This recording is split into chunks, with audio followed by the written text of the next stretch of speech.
kibaya zaidi kama yakuja wakati shamba. Somali ndo zake. Wana polisi kutokea na huko. Hawana baa watu. Wote wenda jela.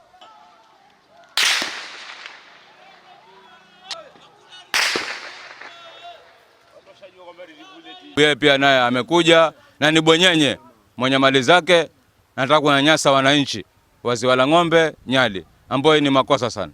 Hii timbo imekaa hapa kwa miaka mingi.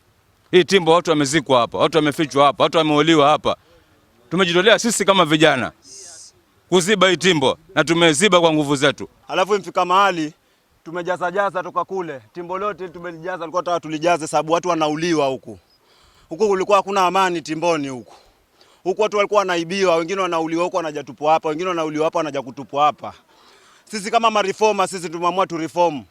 Tuje tujipatie kazi, kujiandika kazi. Maana hakuna mtu anaweza tuandika kazi sisi. Hakuna mtu anaweza tuandika kazi siku zote. Tumekuja kujiandika kazi kujaza timbo.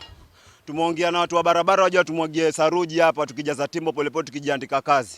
Ambaye anataka kunyakua hii ardhi kama graba, na sisi kama wakazi wa hapa tumesema kidete, tumesema hata wao nyakua hii ardhi ya hapa Ziwa la Ng'ombe. Sisi Ziwa la Ng'ombe tumesimama imara na ardhi zetu. Kama wamezoea kufanya mchezo huu sehemu zingine, hapa Ziwa la Ng'ombe tunasema hawezi grab hii land hapa Ziwa la Ng'ombe. Kwa hivyo hii ardhi ni wakazi wa Ziwa la Ng'ombe na itabaki kuwa na wakazi wa Ziwa la Ng'ombe. Sawa. Mwenye malalamisho yoyote akutane kotini, atoe full document zake zote. Lakini si kunyanyasa tu vijana hivi, kuwatisha na bunduki, hiyo si haki.